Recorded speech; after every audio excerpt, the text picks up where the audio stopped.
everyone, welcome back to my another vlog. So আজি আপোনালোকে দেখিছে এটা নতুন পৰিবেশত.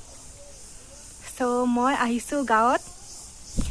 গাঁও মানে হৈছে actually মই আহিছো নলবাৰীত.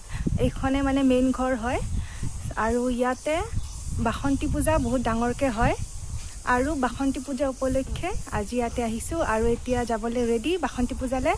So পূজাখন কেনেকুৱা হয় কি হয় আপোনালোকক দেখুৱাম, আপোনালোকে চাই থাকক ভিডিঅটো শেষলৈ. আৰু এইটোৱে হৈছে আজিৰ পূজাৰ আউটফিট.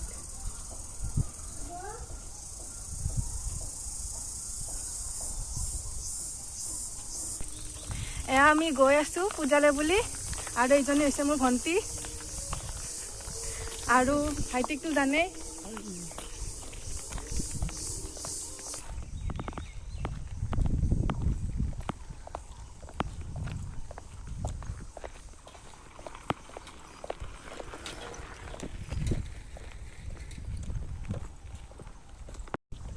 এয়া দেখিছে গাঁৱৰ সেউজীয়া পৰিৱেশ.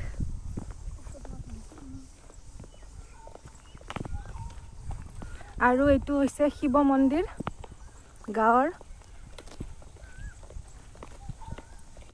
গৈ থাকোঁতে কপৌ ফুল দেখিলোঁ আৰু সেয়াও ৰেকৰ্ড কৰি থলোঁ. গাঁৱৰ সেউজীয়া পৰিৱেশ. মাজে মাজে ভণ্টিৰ ভইচটো শুনা পাব, তাইও কিছু অংশ ৰেকৰ্ড কৰিছে. নীলা আকাশৰ তলত আনিব. এয়া পূজাৰ থলী পামে আৰু অলপ বাকী. পূজাৰ থলী পালোঁ আমি. চাকি ক'ব লাগে.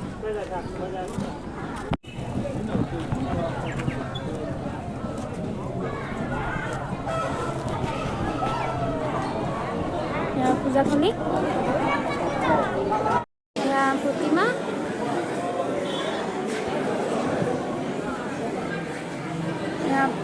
গোবৰ ঢাল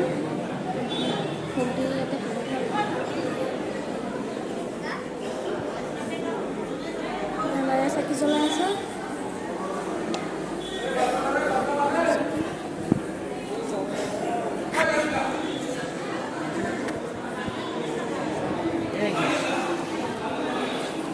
প্ৰতিমাটো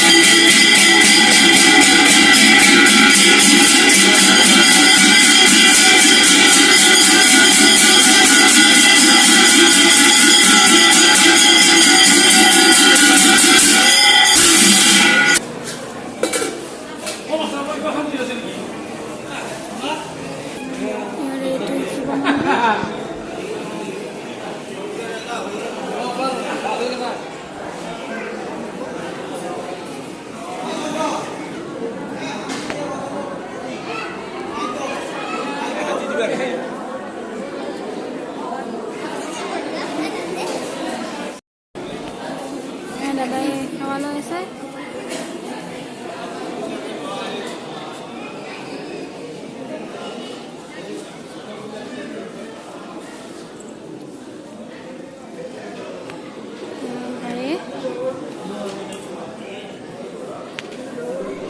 আমি সেৱা কৰি থকা সময়তে শান্তি লোৱা পৰ্বটো আৰম্ভণি হ'ল. সেয়েহে আমিও অকণো পলম নকৰি গৈ গোটেইকেইটা শান্তি লৈ গ'লোঁ.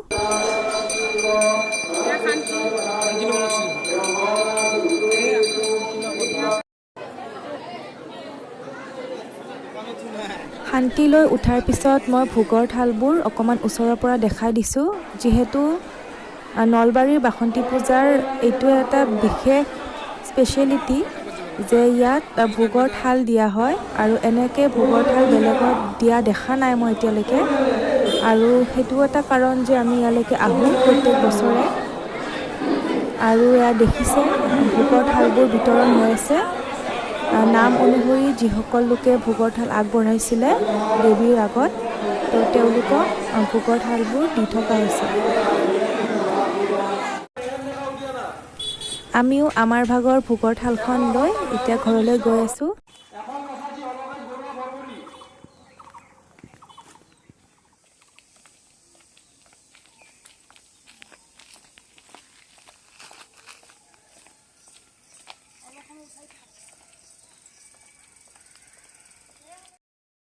এইখনেই হৈছে বাসন্তী পূজাৰ স্পেচিয়েল ভোগৰ থালখন মই ওচৰৰ পৰা দেখাই দিছোঁ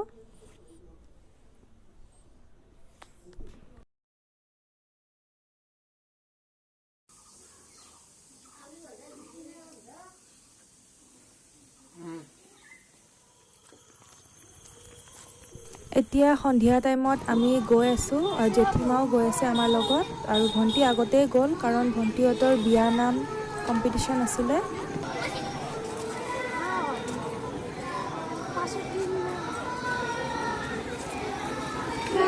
এইজনী হৈছে ভণ্টি পিছত আমি গৈ গম পালোঁ যে আমাৰ যাওঁতে পলম হ'ল ভণ্টিহঁতে বিয়া নাম গাই উঠিলে এয়া মই সৰু সৰু আৰু বেলেগ ভণ্টিসকলৰ বিয়া নাম অকণমান দেখাই দিছোঁ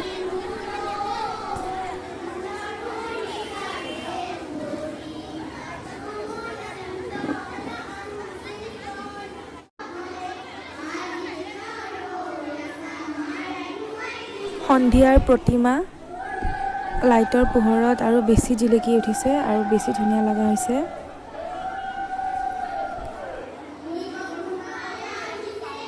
আৰু এয়া বাহিৰ ফালে আমাৰ ভণ্টিয়ে প'জ দিয়াত ব্যস্ত কেমেৰামেন বাবু বিয়া নাম চলি থকাৰ মাজতে আমি খাব আহিলোঁ আৰু পেণ্ডেল দেখি আপোনালোকে ভাবিছে চাগে আমি বিয়া ঘৰত আহিছোঁ বাট তেনেকুৱা নহয় চ' ইয়াতে আমি চাওমিন ম'ম' এইবোৰ খালোঁ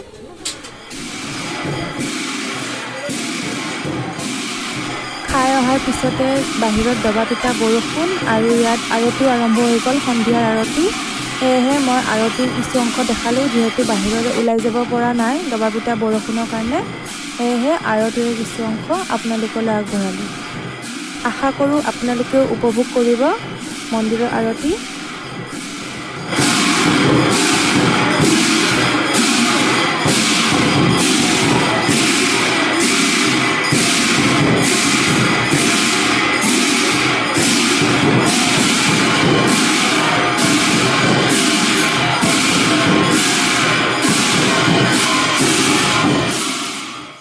বৰষুণ কমাৰ পিছত আমি গোটেইকেইটা ঘৰলৈ উভতি আহিলোঁ আৰু এয়া দেখিছে আমাৰ ভণ্টি আৰু জেঠীমাৰ কিছু এনজয়েবল মুহূৰ্ত আপোনালোকেও এনজয় কৰিব বুলি আশা কৰিলোঁ